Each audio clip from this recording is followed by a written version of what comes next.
종합제TV 시청자 여러분 안녕하십니까. 2019년 3월 25일 정오입니다. 지난 주말에 출국을 하기 위해서 공항에 나갔다가 출국이 정지된, 그것도 아주 긴급 출국 금지라는 좀 보기 드문 조치로 출국이 금지된 김학의 전 법무부 차관, 이른바 성접대 의혹 사건을 재수사하라는 문재인 대통령의 지시 이후에 자꾸 언론에 거론되고 있는 이분이 중앙일보에 긴급 출국 금지에 대한 입장이라는 글을 보냈다고 보도가 되었습니다. 그 내용은 죄송하다는 이야기지만은 핵심은 이것은 법에 없는 출국 금지다라는 법리적인 항변이 붙어 있습니다. 이렇게 지금 쓰여져 있네요. 중앙일보에 난 이분의 입장문을 소개를 해드리겠습니다. 김학의 전 차관의 입장문 일부로 되어 있습니다. 김학의 변호사가 지금 썼습니다. 는 현재 대중과 언론에 의하여 지탄받고 있으며 정치적인 문제에도 회자되는 등 이러한 민감한 시기에 외국으로 출국하여 쓸데없는 오해를 산 점에 대해서는 분명히 잘못을 통감하고 있으며 어리석음을 인정하고 후회하고 있습니다. 그렇지만 법적으로 출국에 아무런 하자가 없었기에 출국이 가능하다고 믿었고 심신이 너무나도 지쳐있는 상황에서 어리석은 판단을 한 것이지 김 변호사에게 도피하려던 의사가 있었던 것은 절대로 아님을 알려드립니다. 비행기 티켓도 분명 왕복 티켓이었으며 무엇보다도 법을 잘 알고 있는 사람으로 이러한 상황에서 해외 도피가 얼마나 무의미한 일인 것을 알고 있으므로 해외로 도피를 한다는 생각은 추호도 없었습니다. 그렇지만 다시 한번 김 변호사가 짧은 소견에 이와 같이 비춰진 것에 대해 송구스럽게 생각하고 있음을 알려드립니다. 김 변호사는 정말로 면목이 없습니다. 심려를 끼쳐드려 죄송합니다. 해외로 도피할 생각은 추호도 없었으며 64세의 나이인데 어디로 도피한다는 말입니까? 죽어도 조국에 뼈를 묻을 생각입니다. 다시 한번 어리석은 판단에 후회하고 죄송하게 생각합니다. 고 하였습니다. 그러면서 왜 이것이 법에 맞지 않는 것이냐 하는 데 대해서는 이렇게 이야기를 합니다. 위법한 조치였다. 이렇게 이야기합니다. 위법한 조치다. 긴급 출국 금지 신청권자는 수사기관인데 현재 김 전 차관과 관련해 수사를 하고 있는 기관은 전혀 없다. 신청한 자가 수사기관이 아니거나 수사기관이라 하더라도 김 전 차관을 수사 중인 수사기관이 아니라면 위법하다. 딱 부러지게 이야기했습니다. 이어서 긴급 출국 금지의 대상자는 범죄 피의자입니다. 피의자인데 김 전 차관은 현재 진상조사단에서 조사 중일 뿐 어느 수사기관에도 피의자로 입건되어 있지 않는 상황이다. 김 전 차관에게 해외 도피가 없었고 긴급 출국 금지 과정 또한 적법성을 검토해봐야 한다라고 이야기를 했습니다. 출입국 관리법에 따르면은 수사기관은 피의자로서 사형 무기 또는 장기 3년 이상의 징역이나 금고에 해당하는 죄를 범했다고 의심할 만한 상당한 이유가 있고 긴급한 필요가 있을 때 긴급 출국 금지를 요청할 수 있고 이것도 심사를 해가지고 발급을 합니다. 이런 김학의 차관의 지금 이분이 신분이 변호사입니다만 항변에 대해 법무부는 긴급 출국 금지는 진상조사단 소속 검사가 개인적으로 요청했다.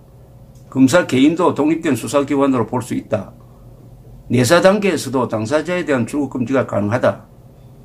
긴급 출국 금지 조치에 대한 법적인 문제는 없다고 덧붙였는데 이거는 법무부의 이 해명은 이건 뭐 법률 전문가가 아니라도 이건 문제가 있습니다.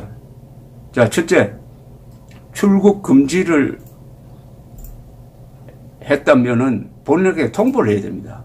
출국 금지 안 했으니까 통보를 할 수가 없죠. 자, 출국 금지가 안 된 사람입니다. 그러니까 공항에 나가서 다 통과가 돼가지고 비행기 타기 직전까지 탑승구 앞에 가 있다가 제지당했습니다. 왜냐? 출국 금지 대상자가 아니니까요. 또 출국 금지를 안 시켰다는 것은 대상자가 아니란 뜻이죠. 지금까지 언론에 이렇게 떠들고 대통령이 재수사 지시까지 했는데 출국 금지를 안 한 것은 출국 금지를 할 수 없는, 즉 형사 피의자가 아니란 겁니다. 이 사람은 형사 피의자가 아닙니다. 지금 앞으로도 형사 피의자가 될 수 있을지 저는 궁금해요. 공소시효가 문제된 사건은 공소시효가 끝났습니다. 그리고 2번에 걸쳐서 무혐의 결정을 받은 사람입니다. 근데 이 법무부 이야기가 진상조사단, 이 법무부 진상조사단 소속 검사가 개인 자격으로 요청했다. 나 이게 무슨 말인지 모르겠는데요. 진상조사단은 이게 수사기관이 아닙니다. 수사기관이 아닌데 검사라는 신분만 가지고 그러면 구속영장도 막 청구합니까? 검사 신분이면은, 그러면은 자기 마음에 들지 않는 사람은 아무나 출국 금지시킬 수가 있습니까? 법치국가에서 어떤 이런 해명이 나오는지. 피의자라야 됩니다. 형사 피의자라야 됩니다. 진상조사 대상자라고 해서 출국 금지시킬 수가 없습니다. 지금은 이 사건이 수사 가능한지를 지금 검토하고 있는 단계입니다. 법무부에서. 그런데 그러니까 출국 금지 대상자가 아님이 너무나 명백하니까 안 했는데 공항에서 연락이 오니까 나중에 사후적으로 긴급 출국 금지를 내렸다는데, 이것은 아마 이 자체가 직권남용에 해당할 겁니다. 직권남용에. 자, 그 다음에 내사 단계에서도 당사자에 대한 출국 금지가 가능하다. 아니, 그렇게 하려면 법이 있어야 될 것 아닙니까? 법이. 내사 단계는 미리 좀 알아보는 거예요. 미리 어떤 사람이 혐의가 있느냐 하는 알아보는 단계에서 출국 금지가 가능하다면 대한민국 5천만 명 다 출국 금지가 가능합니다. 검사가 마음만 먹으면. 그것도 검사 여기 개인이 할 수 있다고 되어 있어요. 개인 자격으로 할 수 있답니다. 내 세상에 개인 자격으로 출국 금지를 요청한다? 그 개인 자격이라는 것은, 여기서 개인 자격이라는 것은 공적, 이 지위 관계에서 벗어나서 개인이라는 뜻입니다. 그럴 경우에 개인은, 이건 검사가 아니죠. 그냥 개인이죠. 자, 한번 볼까요? 제가 이 주말에 한번 보도를 해드렸습니다. 이게 출국금지라는 것은 일종의 구속입니다. 해외 못 나가면 사업을 할 수가 없어요. 해외 못 나가면. 그런데 김학의 전 차관은 이 창피까지 당했습니다. 이 명예가 훼손되어 있습니다. 마치 도피한 것처럼 비춰졌습니다. 그 이유는 왜냐? 출국 금지를 이분 주장대로 위법하게 한 때문에 명예훼손을 당했으니까 그 명예훼손은 누군가가 복구를 해야 될 것입니다. 우리가 이런 일이 지금 자주 벌어지고 있습니다. 가족과 여행을 가기 위해서 공항에 가서 이 짐을 붙이려고 여권을 냈더니 항공사 직원이 체크를 해보고 당신은 출국 금지 대상입니다. 이렇게 하면은 가족하고 같이 가느냐 아니면은 가족만 보내고 자기는 떨어지느냐 이런 고민이 생기죠. 그런 황당한 일을 당한 사람 이야기가 들어 있습니다. 왜냐? 출국 금지를 하면 본인에게 통보를 해야 됩니다. 이게 원칙입니다.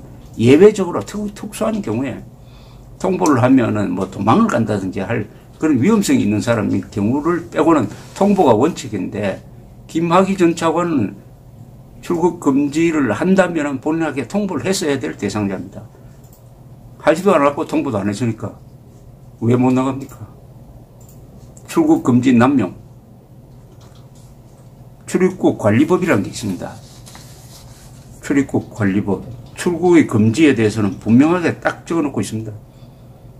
제4조 법무부 장관은 다음 각 호의 어느 하나에 해당하는 국민에 대하여는 6개월 이내에 기간을 정하여 출국을 금지할 수 있다. 1. 형사재판에 계속 중인 사람, 계류 중인 사람이라는 뜻입니다. 2. 징역형이나 금고형의 집행이 끝나지 아니한 사람. 3.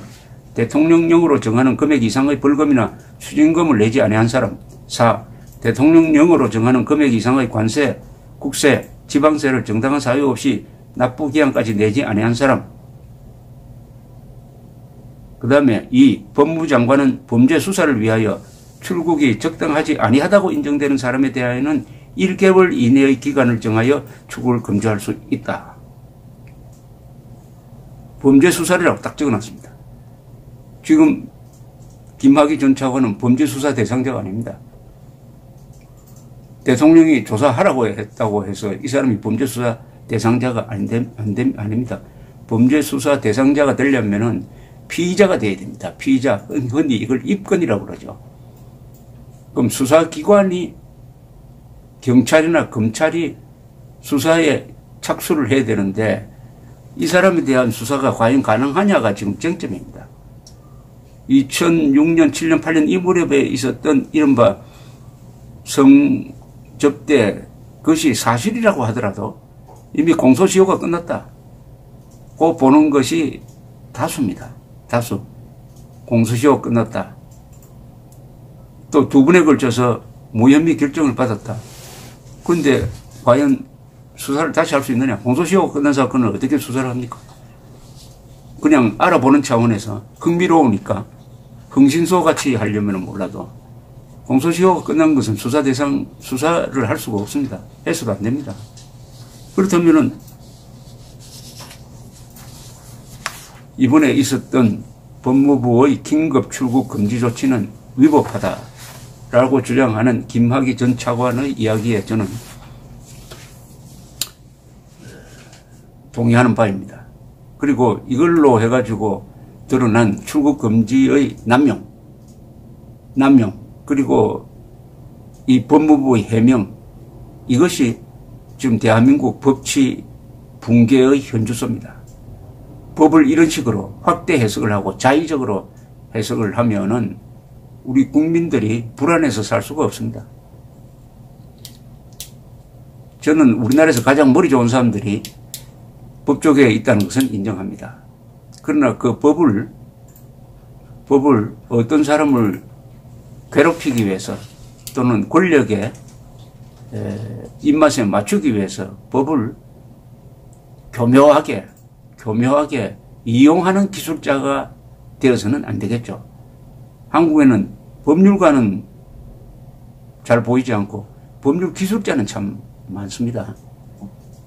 법률을 악용하면은 특히 정권을 잡은 사람들이 법률을 확대 해석을 해가지고 악용을 하면은 그게 바로 독재, 더 심해지면 전체주의 국가로 갑니다. 대한민국이 법치 국가로 남아 있을 것이냐 아니면은 독재로 갈 것이냐 하는 기로에 서 있다는 것을 김학의 전 차관의 이번 위법한 출국 금지 조치로서 확인이 된다고 할 것입니다. 감사합니다.